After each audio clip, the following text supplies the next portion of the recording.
তুমি আশেপাশে থাকলে সিরিয়ালের আজকের পর্বে দেখা যায় পারু মার কথাতে খুব কষ্ট পায়। তাই পারু বাড়ি ছেড়ে চলে যাওয়ার সিদ্ধান্ত নেয়। যাওয়ার আগে দেবকে একটা চিঠি লিখে যায়। চলে গেলাম শহুরে বাবু, আপনি আমায় বিশ্বাস করেন এইটুকু সম্বল করেই আমি চললাম আমার জীবনের পথে। ঠাম্মির সিন্দুকের চাবি আপনার আর বোনের জন্য রাখা রইল। যদি কোনো দিন নিজেকে নির্দোষ প্রমাণ করতে পারি তাহলে দেখা হবে, নয়তো কখনো না। চিঠির ওপর সিন্দুকের চাবিটা রেখে পার্বতী চলে যায়। অন্যদিকে দেব সবার সাথে পার্বতীর হয়ে কথা বলছে। দেব ওর মাকে সন্দেহ করছে, কিন্তু পারু বলে, তুমি পার্বতীর হয়ে নিজের পরিবারের লোকদের ওপর আঙুল তুলছ। পারু দেবকে বলছে, আসলে পার্বতী কে বলো তো যার জন্য তুমি তোমার আপনজনদের সন্দেহ করছো? বাড়ির বাকিরা আজকে তোমার কাছে ছোট হয়ে গেল, আর পার্বতী তোমার কাছে বড় হয়ে গেল। সে যতই জঘন্য অন্যায় করুক না কেন, সবাই নিচে নামতে পারি, কিন্তু ও নামতে পারে না, তাই তো? এদিকে দেব বলছে, পারু আমার একটা কথা ভেবে খুব কষ্ট হচ্ছে।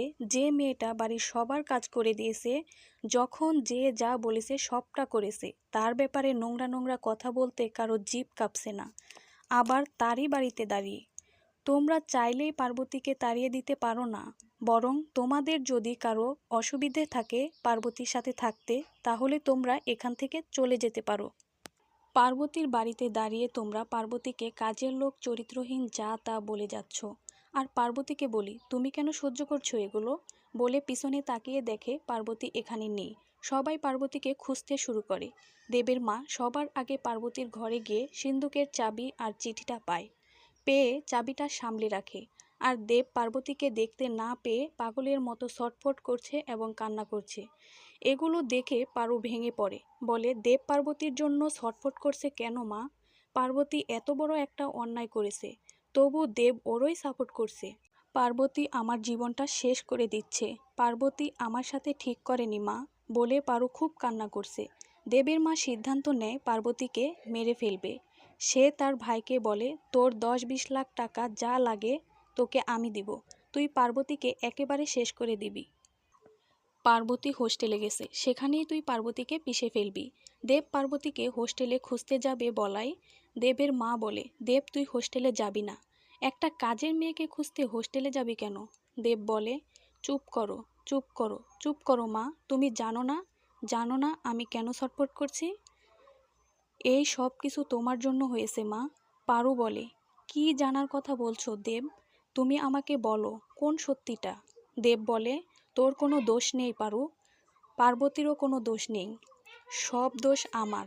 আমি সবটা পরে শুধরে নেব, আমি সবটা বলবো তোকে, আগে পার্বতীকে খুঁজে আনি। দেব হোস্টেলে গিয়ে দেখে পার্বতী সেখানে নেই। গুন্ডারাও তাকে খুঁজে পায় না। দেবের বাবা যাওয়ার সময় পারু বলে, বাবা তুমিও বিশ্বাস করো যে পার্বতী নির্দোষ, ওর কোনো দোষ নেই? দেবের বাবা বলে, পারু মা তুই সত্যিটা জানিস না, সত্যিটা জানলে তুই বুঝবি পার্বতী কেন নির্দোষ। আগে পার্বতীকে খুঁজি, তারপর তোকে সব সত্যিটা বলবো। দেব তোকে না বললেও আমি তোকে সবটা বলবো, তোকে কথা দিলাম বলে চলে যায়। পারু ভাবে যে সত্যিটা তো মা জানে, মাকে জিজ্ঞেস করি, মা নিশ্চয়ই বলবে। মাকে জিজ্ঞেস করতে গিয়ে দেখে মা তার ভাইয়ের সাথে কথা বলছে। এই দিনটাই পার্বতীর শেষ দিন। বহুদিন ধরে দু বোনের নষ্টামি সহ্য করছি। এদিকে পারু আর অন্যদিকে পার্বতী, হবেই না বা কেন? দুজনে একই মায়ের পেটের বোন কিনা, এরা দুটো মিলে আমার জীবনটা কালি করে দিল। দরজার আড়াল থেকে সবটা শুনতে পায় পারু। পারুর মাথায় যেন আকাশ ভেঙে পড়ে।